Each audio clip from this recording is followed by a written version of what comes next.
الحمد لله وكفى وسلام على عباده الذين اصطفى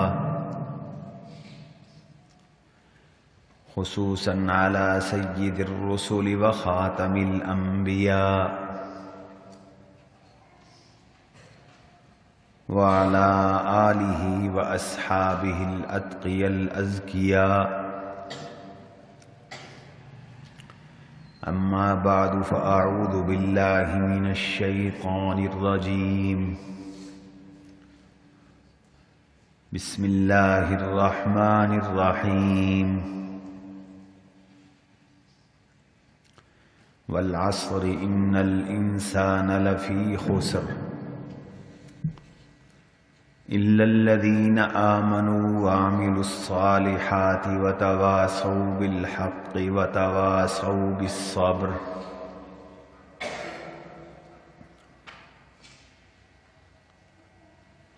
وقال رسول الله صلى الله عليه وسلم: من عرف نفسه فقد عرف ربه. وقال رسول الله صلى الله عليه وسلم: أن تؤمن بالله وملائكته وكتبه ورسله واليوم الآخر والقدر خيره وشره. وقال رسول الله صلى الله عليه وسلم: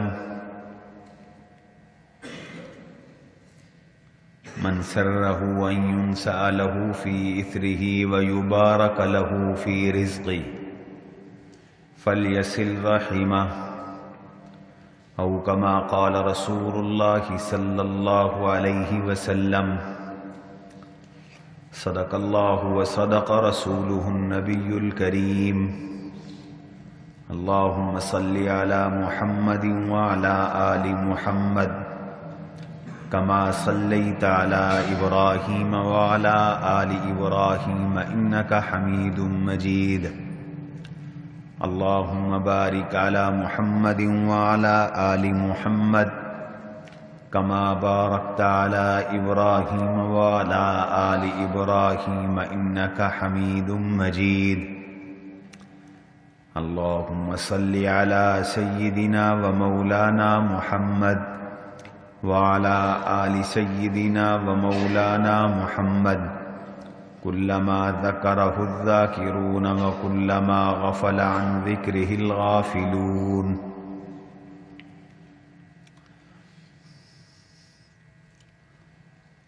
عزیزان مکرم، بزرگوں اور ساتھیوں، قرآن کریم کی مختصر ترین سورۃ العصر آپ حضرات کے سامنے تلاوت کی ہے۔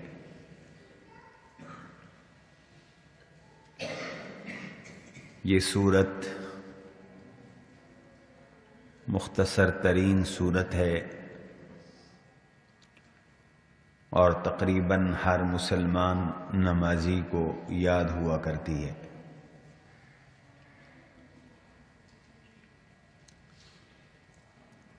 اس سورت کو ہم روز تلاوت کرتے ہیں،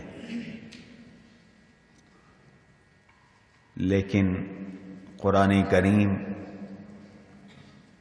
جہاں تلاوت کے لیے آیا ہے وہاں اس کا مقصد اصلی تدبر ہے، تفکر ہے۔ قرآن کریم میں غور اور فکر کرنا ہے، قرآن کریم سے حاصل شدہ درس اور سبق کو لینا ہے اور اسے اپنی زندگی کا مشن اور زندگی کا حاصل اور خلاصہ بنانا ہے۔ اس تدبر اور اس فکر کی مسلمانوں میں کمی ہے۔ اسی وجہ سے آج مسلمانوں میں علمی انحطاط بھی ہے، عملی انحطاط بھی ہے، مسلمانوں میں پستی بھی ہے، ذلت بھی ہے، رسوائی بھی ہے۔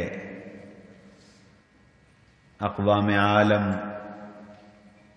مسلمانوں کی طرف اس طرح لپک رہی ہیں جیسے بھوکے لوگ کھانے کی طرف لپکتے ہیں۔ اس صورت پہ غور کرنے سے معلوم ہوتا ہے کہ اس صورت میں بہت بڑا انسانیت کے لیے درس ہے، پیغام ہے اور سبق ہے۔ اور وہ کیا ہے؟ والعصر ان الانسان لفی خسر۔ اللہ نے قسم اٹھائی عصر کی قسم۔ حدیث میں آتا ہے کہ اس صورت میں اتنا بڑا پیغام ہے کہ حضرات صحابہ رضوان اللہ علیہم اجمعین جب ایک دوسرے سے ملتے تھے تو سلام کے بعد ایک دوسرے کے سامنے سورہ عصر کی تلاوت کرتے تھے تاکہ وہ سبق جو اس صورت میں پنہا ہے وہ یاد رہے، اس کی تذکیر ہوتی رہے اور وہ سبق ایک دوسرے کو یاد دلایا جا سکے۔ والعصر ان الانسان لفی خسر۔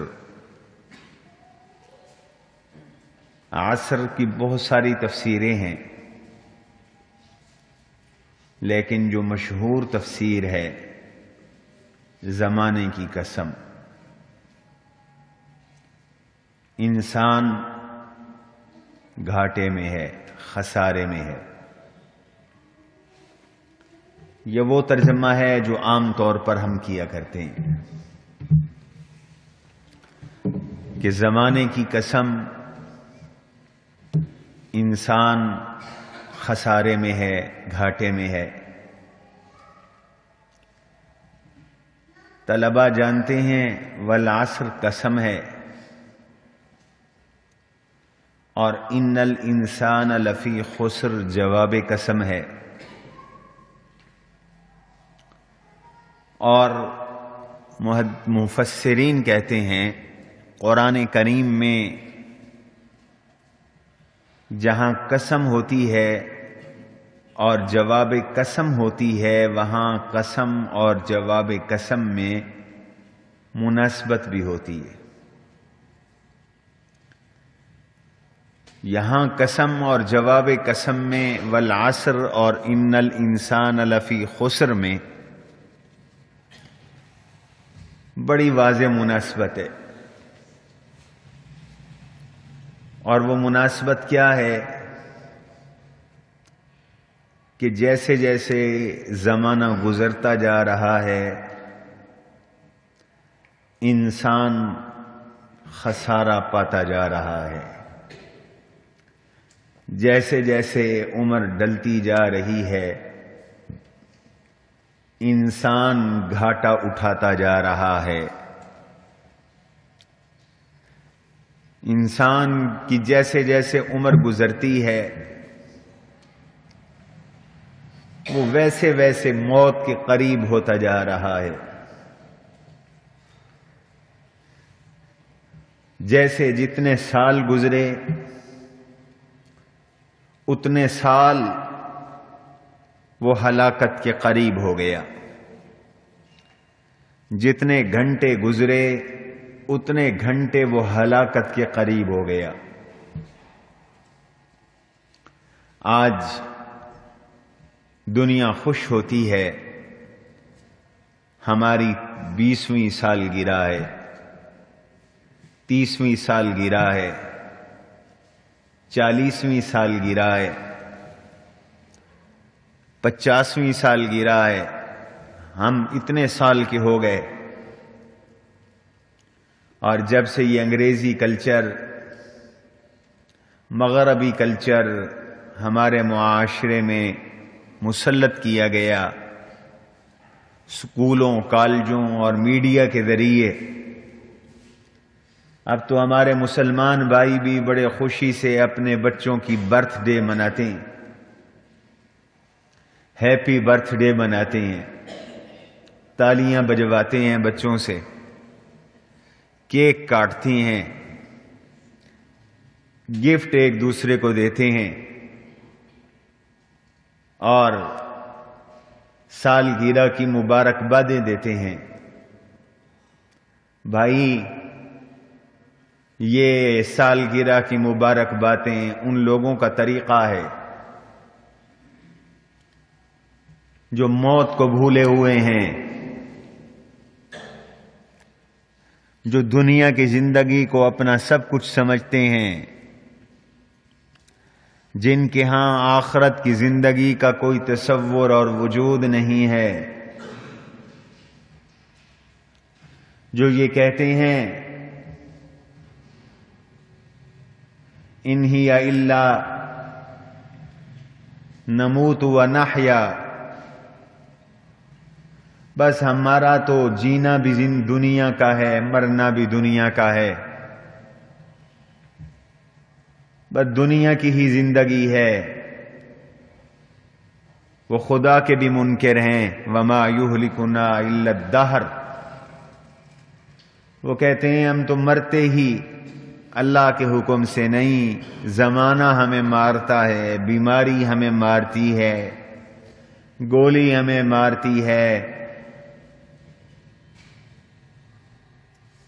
ہمیں دنیاوی اسباب مارتے ہیں۔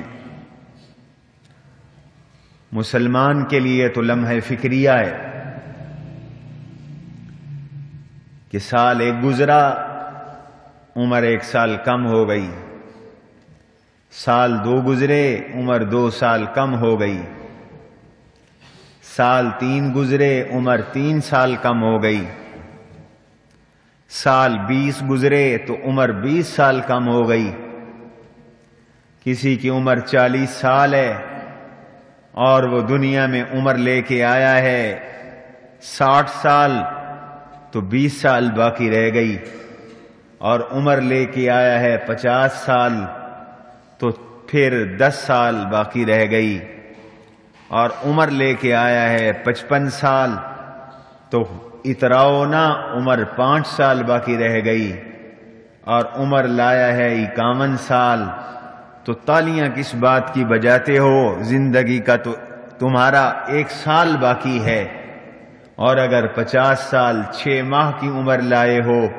تو کس بات پہ ناچتے اور کودتے ہو، اسراف اور فضول خرچیاں کرتے ہو؟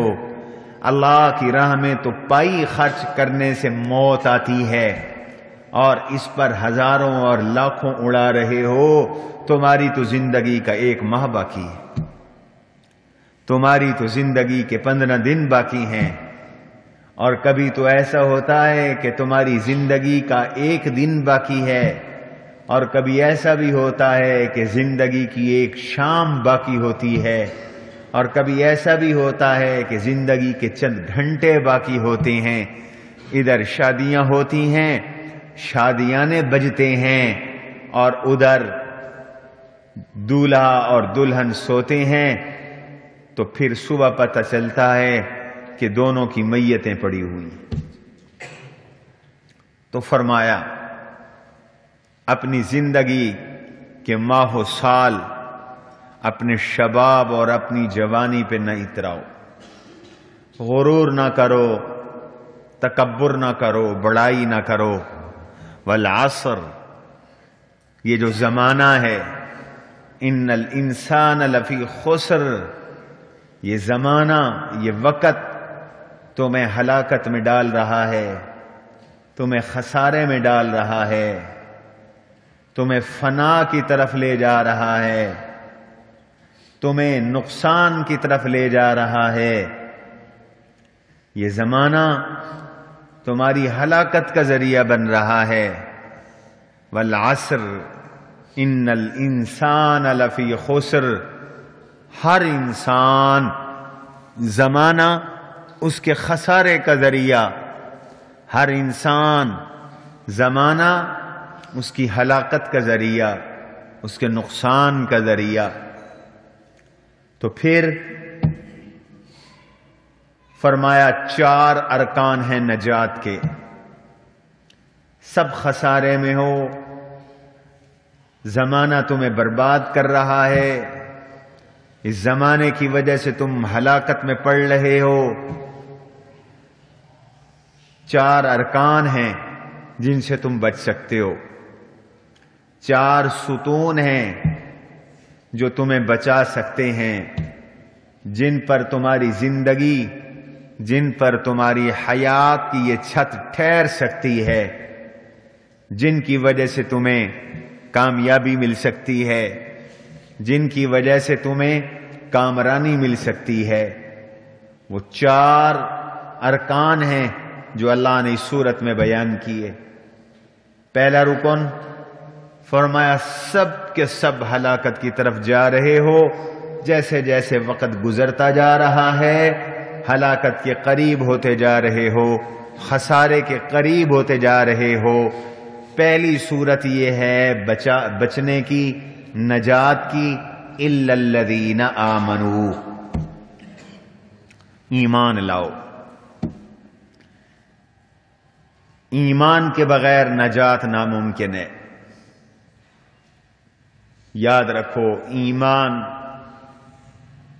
اس کائنات کی سب سے قیمتی چیز ہے،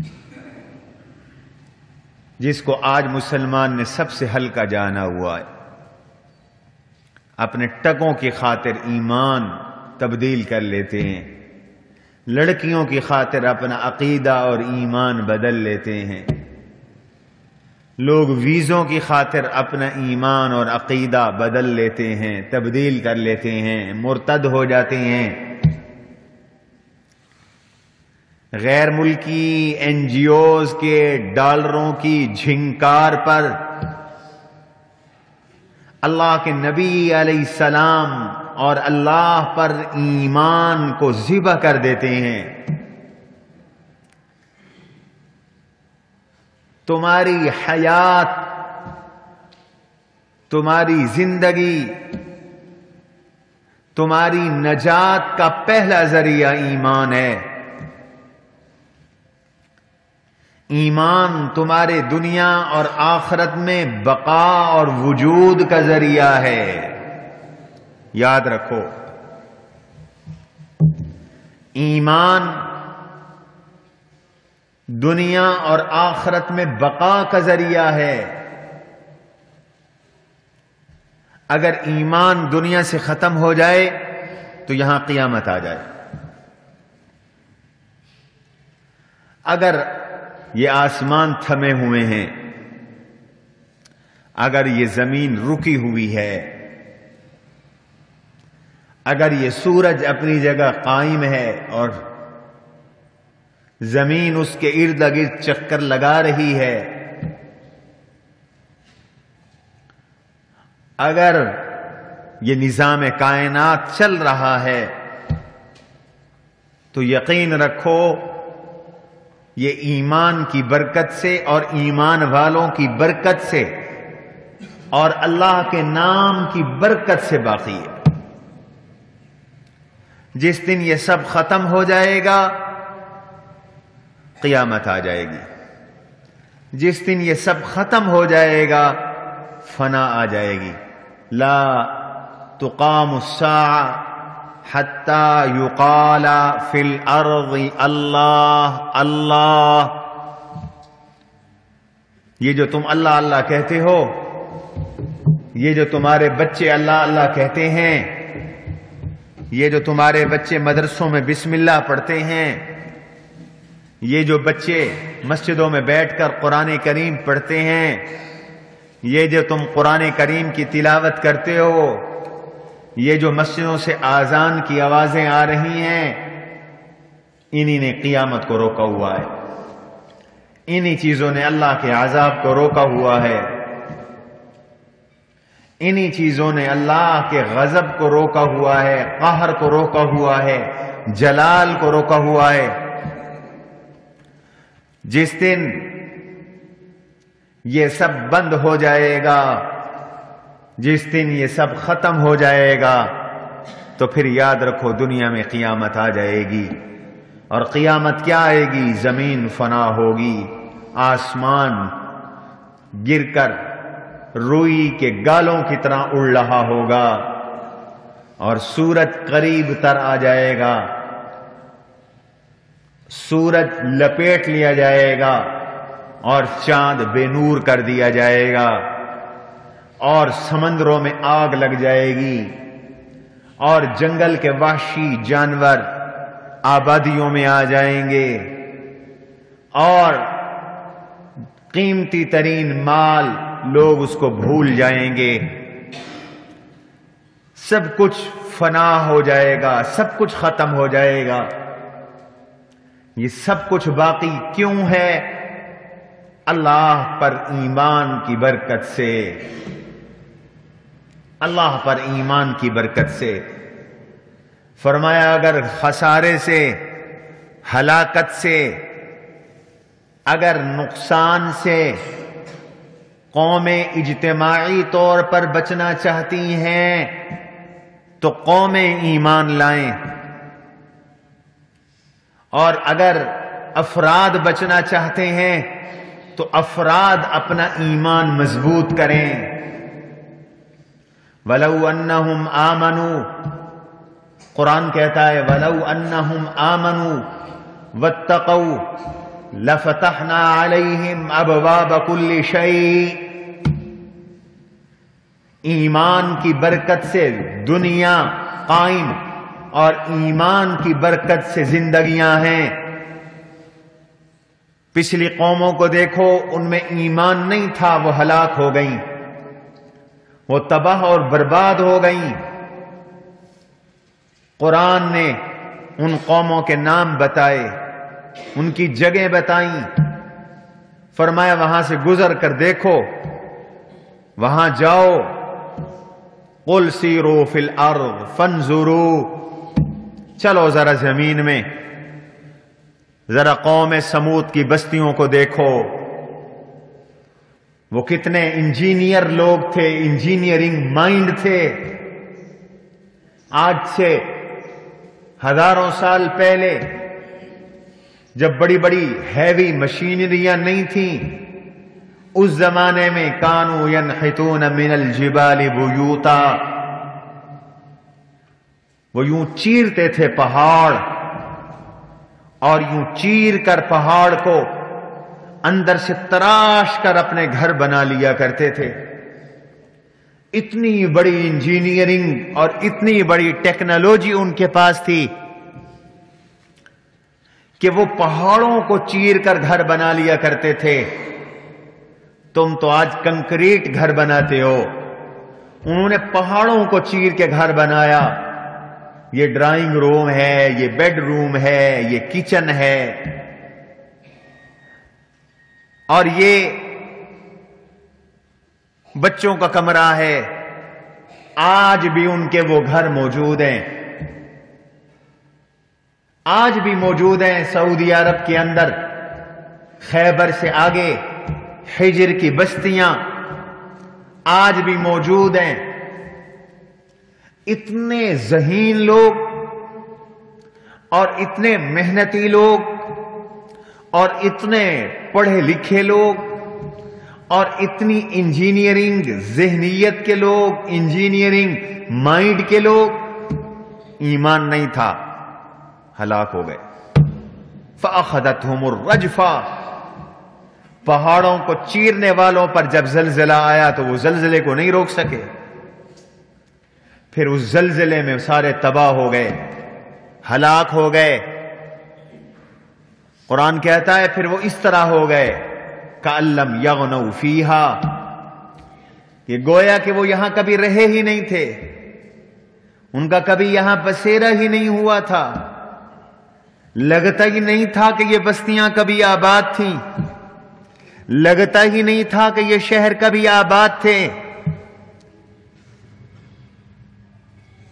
اور ان کے نبی حضرت صالح علیہ السلام انہیں پکارتے رہے، سمجھاتے رہے، بتاتے رہے، لیکن انہوں نے اپنے نبی کا مذاق اڑایا، اپنے نبی کا انکار کیا. اور جب وہ ہلاک ہو گئے، وہ تباہ ہو گئے، تو پھر اللہ کے نبیوں نے بھی ان کی لاشوں کو مخاطب کر کے کہا تھا کہ ہم نے تمہیں کہا نہیں تھا، ہم نے تمہیں اللہ کا پیغام پہنچایا نہیں تھا؟ کیوں ہلاک ہوئی قوم سمود؟ ایمان نہیں تھا. جا کے دیکھو قوم عاد کو، بڑے طاقتور لوگ تھے. آج بھی آثار قدیمہ والوں نے پرانی قبریں دریافت کی جن میں ان کے ہڈیوں کے ڈھانچے ملے اور ان کی لاشوں کے ڈھانچوں کی تصویریں اخبارات میں شائع ہوئی، آج بھی نیٹ پر موجود ہے. ان کا ہاتھ خالی، ان کا ایک بازو آج کے انسان کے قد کے برابر نظر آتا ہے، اور ان کا ایک پاؤں ہمارے پورے ایک بازو کے برابر نظر آتا ہے، اور ان کا پورا وجود 35-40 فٹ کا نظر آتا ہے. اتنے لمبے تڑنگے اور طاقتور اور قوت والے قوم عاد، جن کی طرف اللہ کے نبی حضرت ہود علیہ السلام مبعوث ہوئے، بھیجے گئے. نہ مال کی کمی تھی، نہ دولت کی کمی تھی، نہ پیسے کی کمی تھی، نہ طاقت کی کمی تھی، نہ قوت کی کمی تھی. پھر وہ کیوں ہلاک ہوئے؟ پوچھو قرآن سے، قرآن بتاتا ہے وہ کیوں ہلاک ہوئے. وہ اس لیے ہلاک ہوئے کہ ایمان نہیں تھا. دنیا میں بھی ہلاکت ہے، اور قرآن کہتا ہے یہ دنیا میں بھی ہلاک ہوئے اور یہ آخرت میں بھی ہلاک ہوئے. خسرت دنیا والآخرہ، ان کی دنیا بھی برباد ہو گئی، ان کی آخرت بھی برباد ہو گئی. وہ دیکھو دنیا کی سپر پاور ہے فرعون، سپر پاور ہے، جس کو یہ دعویٰ تھا آج کے امریکہ کی طرح، آج کی سپر پاور کی طرح، اس کو یہ دعویٰ تھا معیشت میرے ہاتھ میں ہے، معیشت میرے کنٹرول میں ہے، میں جس کو چاہوں گا دوں گا، جس کو چاہوں گا نہیں دوں گا. اور قرآن کہتا ہے اس نے یہ دھمکی دی تھی وَهَذِهِ الْأَنْهَارُ تَجْرِي مِن تَحْتِي، یہ نہریں، یہ پانی، یہ بھی میرے کنٹرول میں ہیں. چنانچہ میں اگر چاہوں گا تو ان کے چلاؤں گا، تمہاری معیشت بنے گی، تمہاری فصلیں بنیں گی، تمہارے باغات بنیں گے. چاہوں گا تو روکوں گا، تمہاری زمینیں بنجر ہو جائیں گی، تم فقیر ہو جاؤ گے، تم غریب ہو جاؤ گے. اس کو ربوبیت کا دعویٰ تھا. وہ کہتا تھا انا ربکم الاعلی، میں ہوں رب، میں سب سے بڑا رب ہوں. وہ متکبر تھا، وہ دنیاوی اسباب کے لحاظ سے اتنی طاقتور تھا، اتنی قوت والا تھا کہ سونے اور چاندی کے ڈھیر اس کے سامنے لگے رہتے تھے، اور اس کو ایسی ٹیکنالوجی میسر تھی کہ اس زمانے میں آج سے کئی ہزار سال پہلے اس فرعون نے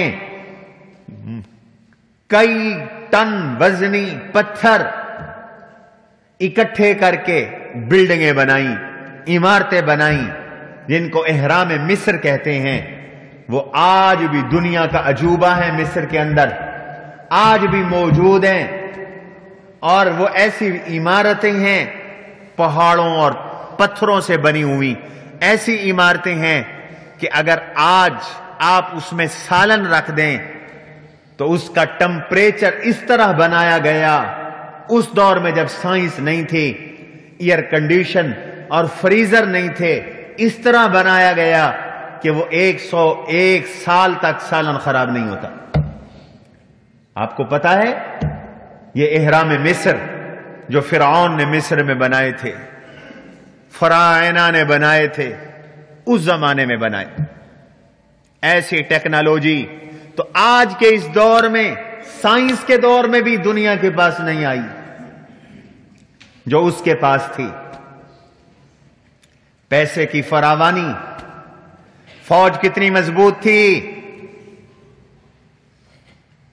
حکمرانوں، نہ پولیس پہ اترایا کرو، نہ فوج پہ اترایا کرو، اللہ سے ڈرتے رہا کرو۔ آج امریکہ کو اپنی فوج پہ ناز ہے، اپنے اسلحے پہ ناز ہے، اپنی ٹیکنالوجی پہ ناز ہے، اس لیے اس کا تکبر اور غرور رکتا نہیں ہے۔ وہ اسی تکبر میں افغانستان میں آیا تھا کہ میرا تو دنیا میں مقابلہ کوئی نہیں، اور پھر دنیا کے بڑے بڑے سارے ملکوں کو نیٹو کا اتحاد لے کر ساتھ آیا تھا۔ لیکن پتہ چلتا ہے ایمان سب سے بڑی دولت ہے۔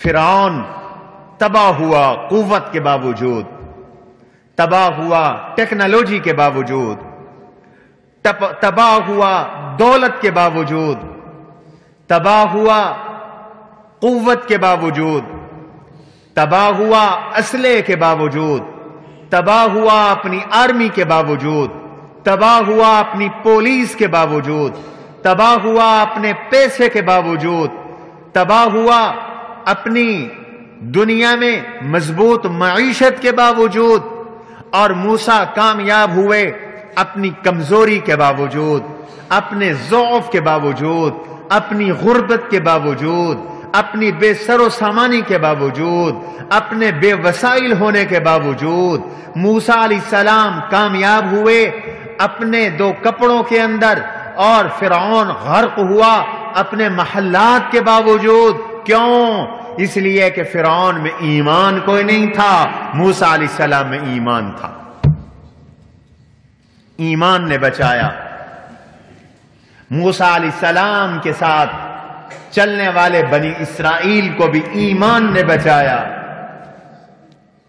ایمان نہ ہو تو آدمی کی اپنی چیزیں دشمن بن جایا کرتی ہیں، اپنے ہتھیار اپنے اوپر چل جایا کرتی ہیں، اپنی ٹیکنالوجیاں اپنے خلاف ہو جایا کرتی ہیں،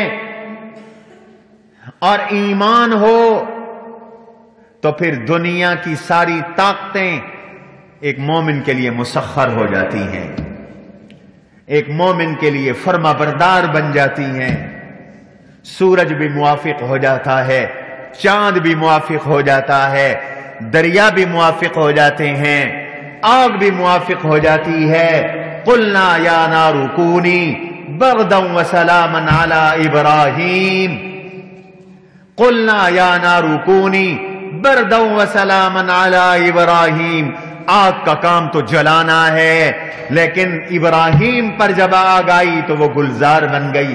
چھری کا کام تو کاٹنا ہے، لیکن جب ابراہیم علیہ السلام کے بیٹے اسماعیل علیہ السلام پہ چھری آئی تو وَفَدَيْنَاهُ بِذِبْحٍ عَظِيمٍ، اس چھری نے پھر اسماعیل کو نہیں دمبے کو کاٹا، پھر جانور کو کاٹا ہے۔ ایمان نجات کا بڑا ذریعہ ہے، ایمان لے آؤ نجات پا جاؤ گے۔ دنیا میں ہر کافر کی نجات کا ذریعہ ایمان ہے، ہر انسان کی نجات کا ذریعہ ایمان ہے۔ دنیا میں بھی زندگی ایمان کی وجہ سے، اور آخرت کی زندگی تو ہے ہی مومنین کے لیے، والآخرۃ للمتقین۔ آخرت ایمان والوں کے لیے، آخرت تقوی والوں کے لیے۔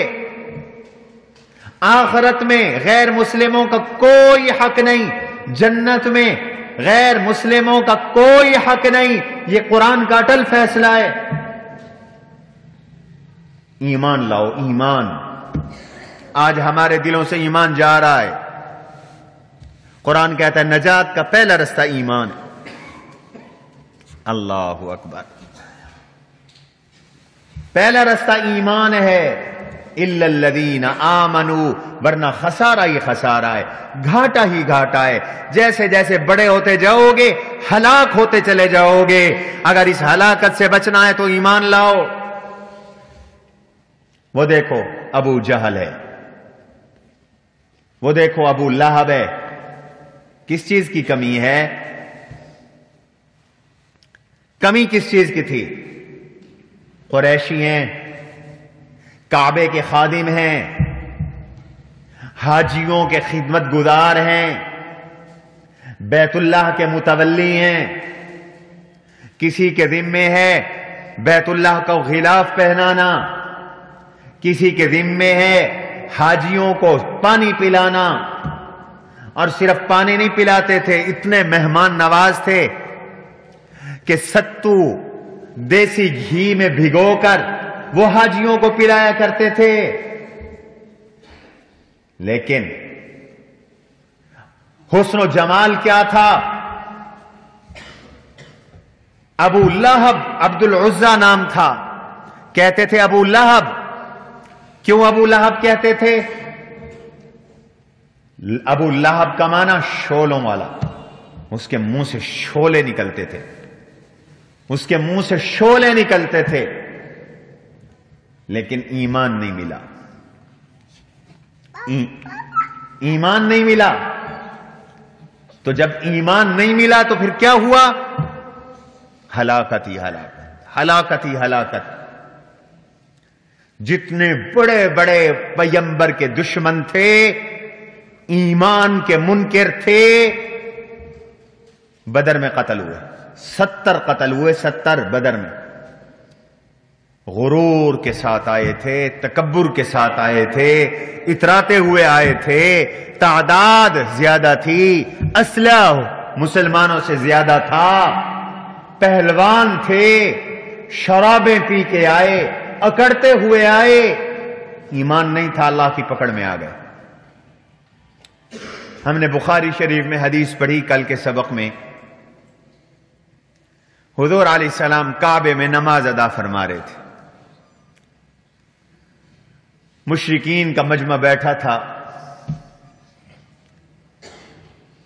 ایک بدبخت نے کہا ایکم یاتی بی جذور آل فلان، تم میں سے کون ہے جو فلاں کا اونٹ ذبح ہوا ہے، مرا پڑا ہے، اس کا اوجھ لائے اور محمد کریم نماز پڑھ رہے ہیں، لا کر ان کی گردن پہ ڈال دے۔ کون لائے گا؟ یہ مقابلہ کیا انہوں نے۔ اللہ حضور کی توہین سے محفوظ رکھے، آمین فرماؤ۔ عقبہ بن ابی معیط ایک بدبخت تھا، اس بدبخت نے کہا میں لاؤں گا، گیا اور وہ گندا اوج یا اونٹ کی بچے دانی یہ اٹھا کر لایا۔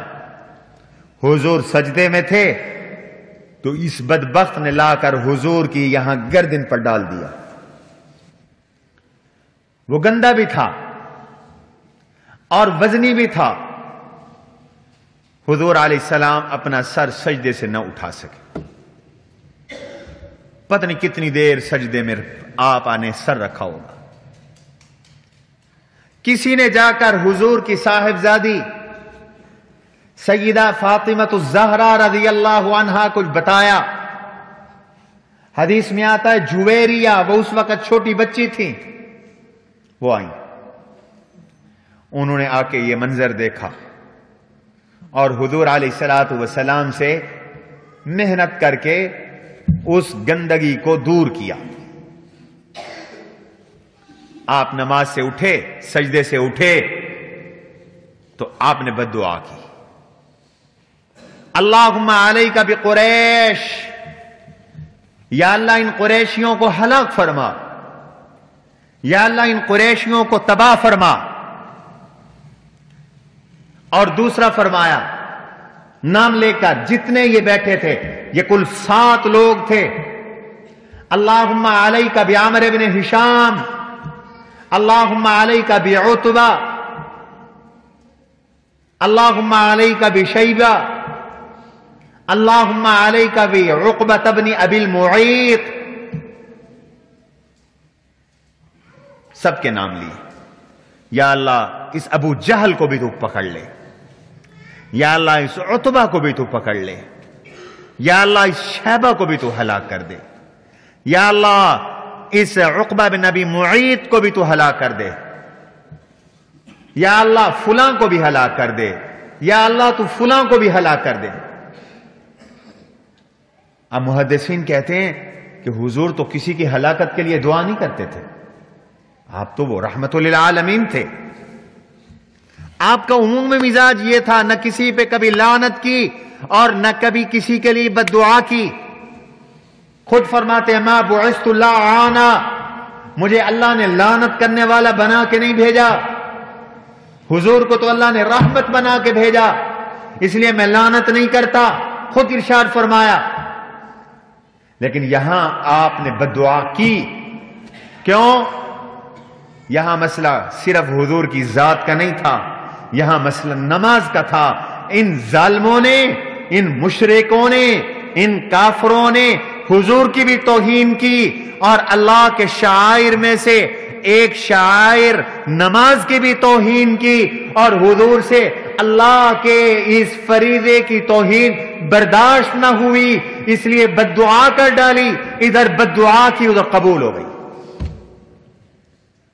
بدر میں ابو جہل کی گردن بھی کٹی، عتبہ کی گردن بھی کٹی، شیبہ کی گردن بھی کٹی، ولید کی گردن بھی کٹی۔ ان 7 میں سے 5 تو بدر میں قتل ہوئے، امیہ بھی مارا گیا۔ اور کیا ان کا انجام ہوا، ان چودھریوں کا، ان وڈیروں کا؟ حضور نے فرمایا ان کی لاشوں کو گھسیٹو اور کنویں میں پھینک دو۔ ایک اندھا کنواں تھا، فرمایا ان کنویں میں پھینک دو، لکڑیوں کے ساتھ لاش کو گھسیٹ کر کنویں میں پھینک رہے تھے۔ امیہ موٹا تھا، اس کی لاش کے بھی ٹکڑے ٹکڑے ہو گئے۔ اور پھر میرے آقا یہاں کھڑے ہو گئے کنویں پر، جب یہ اپنی قبروں میں اور کنویں میں پڑے تھے، اور ان سے مخاطب ہو کر ارشاد فرمایا، بخاری کی روایت ہے، وجدنا ما وعدنا ربنا حقا فهل وجدتم ما وعدكم ربكم حقا۔ او عتبہ، او شیبہ، او ولید، او ابو جہل، ہم سے ہمارے رب نے جو وعدہ کیا تھا فتح کا، نصرت کا، کامیابی کا، کامرانی کا، ایمان پر نجات کا، ہم نے تو اپنے آنکھوں سے دیکھ لیا، وہ وعدہ پورا ہو گیا۔ فَهَلْ وَجَدْتُمْ مَا وَعَدَكُمْ رَبُّكُمْ حَقًّا، تم بھی بتاؤ، اللہ نے ایک وعدہ تم سے بھی عہد کیا تھا کہ ایمان کے بغیر خسارہ ہے، ایمان کے بغیر ہلاکت ہے، ایمان کے بغیر تباہی ہے، ایمان کے بغیر بربادی ہے، ایمان کے بغیر جہنم ہے، ایمان کے بغیر دوزخ ہے، ایمان کے بغیر دنیا میں بھی خسارہ، ایمان کے بغیر آخرت میں بھی خسارہ، ایمان کے بغیر شکست و ریخت ہے۔ فَهَلْ وَجَدْتُمْ مَا وَعَدَكُمْ رَبُّكُمْ حَقًّا، اللہ کا وعدہ تم نے بھی سچا پایا کہ نہیں پایا؟ یہ حضور نے ان کی لاشوں سے خطاب کیا۔ بخاری کی روایت ہے، حضرت عمر رضی اللہ تعالی عنہ بول پڑے، فرمایا یا رسول اللہ صلی اللہ علیہ وسلم، اجساد لا ارواح فیہا، یہ تو دھڑ ہیں، ان میں تو روح کوئی نہیں، مردہ ہیں، آپ ان کو سنوا رہے ہیں۔ اجساد لا ارواح فیہا، یہ ایسے جسم ہیں جن میں کوئی روح نہیں۔ ان کو خطاب کرنے کا کیا فائدہ؟ میرے آقا نے فرمایا میرا عمر یہ تجھ سے زیادہ سن رہی ہیں، یہ تجھ سے زیادہ سن رہے ہیں۔ اللہ کے نبی کے یہ دشمن، سب کچھ دنیا کا موجود ہے، عزت موجود، شہرت موجود، دولت موجود، طاقت موجود، کعبے کی مجاوری موجود، لیکن کیا چیز نہیں تھی؟ بولو، ایمان نہیں تھا، اس لیے تباہ ہوئے۔ فرعون تباہ ہوا، ایمان نہیں تھا۔ قوم عاد تباہ ہوئی، ایمان نہیں تھا۔ قوم ثمود تباہ ہوئی، ایمان نہیں تھا۔ قوم نوح علیہ السلام کی قوم ہلاک اور تباہ اور برباد ہوئی، کیوں؟ ایمان کوئی نہیں تھا، ایمان نہیں تھا۔ دوستو، خسارے سے بچنے کا پہلا ستون، پہلا راستہ ہے ایمان۔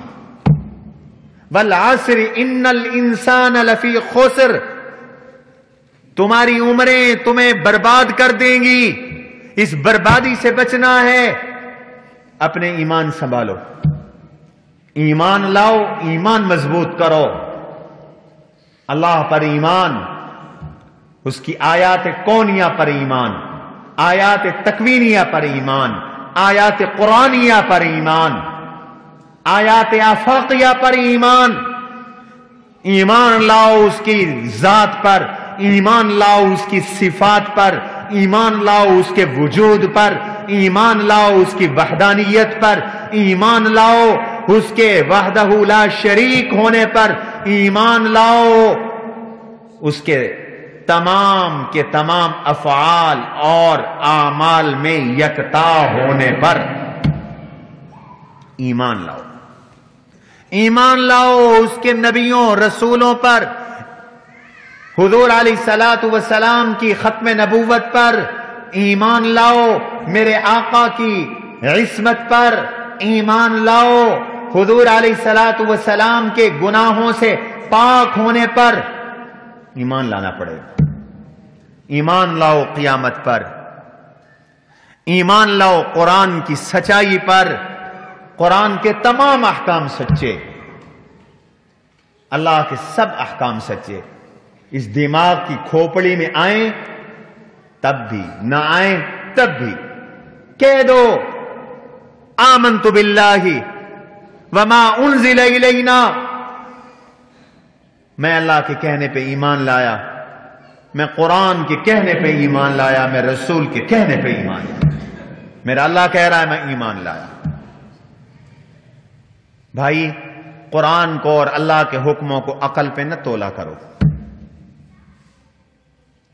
عقل محدود ہے اور اللہ کی وحی اور اللہ کا نظام غیر محدود ہے۔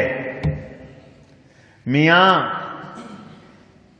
لوہے کو سونے کے ترازو میں نہیں تولا کرتے، سونے کا ترازو اور ہوتا ہے، لکڑی کا ترازو اور ہوتا ہے، گندم کے تولنے کا ترازو اور ہوتا ہے، لوہے کے تولنے کا ترازو اور ہوتا ہے، ٹنوں کے تولنے کا ترازو اور ہوا کرتا ہے، جہاز اور ترازو سے تلتے ہیں، ٹرک اور ترازو سے تلتے ہیں، تم اللہ کے احکام کو دماغ کے اس ترازو سے تولو گے؟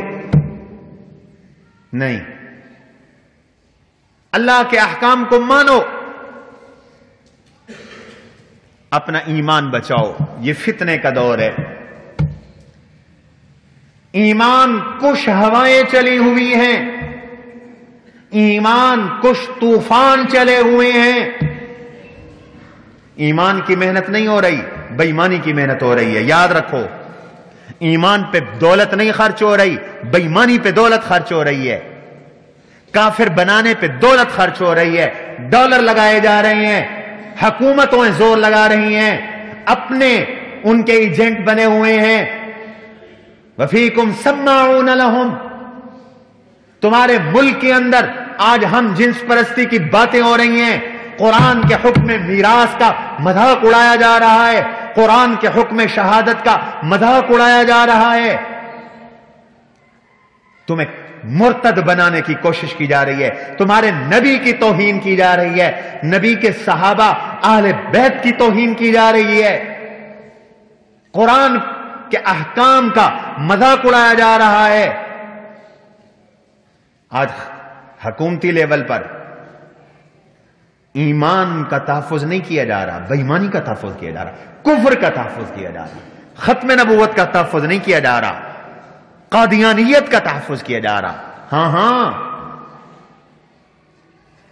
آج قرآن کا تحفظ نہیں کیا جا رہا، قرآن دشمنوں کا تحفظ کیا جا رہا ہے۔ مدرسوں کو تو ڈہانے کی باتیں ہو رہی ہیں، ان کو تو سکولوں میں بدلنے کی باتیں ہو رہی ہیں۔ اس لیے دوستو، اپنے ایمان بچاؤ، مضبوط کرو، صرف اپنا نہیں، اپنی اولادوں کا ایمان محفوظ کرو۔ آج کی جو درسگاہیں ہیں، سکول ہیں، کالج ہیں، آپ کو پتا ہے وہاں کیا ہو رہا ہے؟ کئی سکولوں میں جنس پرستی سکھائی جا رہی، زنا اور بدکاری سکھائی جا رہی ہے معصوم بچوں کو۔ اور آپ کے علم میں ہونا چاہیے، آپ کے ملک میں ایسے ادارے بھی ہیں، میڈیا میں آیا، رات کے اندھیرے میں جب پولیس گئی تو درجنوں بچیاں شراب پی کر بے ہوش تھیں، درجنوں بچیاں بے ہوش تھیں، درجنوں لڑکے بے ہوش تھے، برہنہ حالت میں موجود تھے، ننگی حالت میں موجود تھے۔ شوق تو ہے کہ ماسٹر کر لیا، شوق تو ہے کہ ایم فل کر لیا بچی نے، شوق تو ہے پی ایچ ڈی، کو ایمان بھی بچاؤ۔ الا الذین آمنوا، اولادوں کی ایمان کا بھی سوال ہوگا، تم نے اپنی اولادوں کا ایمان کتنا بچایا تھا؟ آج آپ کی بچیاں، قوم کی بچیاں وہ بینر لے کر مارکیٹوں میں آتی ہیں، میرا جسم میری مرضی۔ وہ بدبخت یہ نہیں سمجھتی کہ یہ جسم اللہ کا دیا ہوا ہے، اللہ کا جسم، اللہ کا دیا ہوا جسم، اللہ کی مرضی۔ وہ کہتی ہے میرا جسم میری مرضی۔ ایمان بچاؤ، ایمان، یہ ہر والدین کا فریضہ ہے، اپنی اولادوں کا ایمان بچانا، اپنی بیویوں کا ایمان بچانا، ان کو ایمان پر قائم رکھنا، خود ایمان پہ قائم رہنا۔ یہ نجات کا پہلا ستون ہے، الا الذین آمنوا۔ 3 ستون اور ہیں، وعملوا الصالحات وتواصوا بالحق وتواصوا بالصبر۔ انشاءاللہ اس پر آئندہ جمعے بات ہوگی۔ وما علینا الا البلاغ۔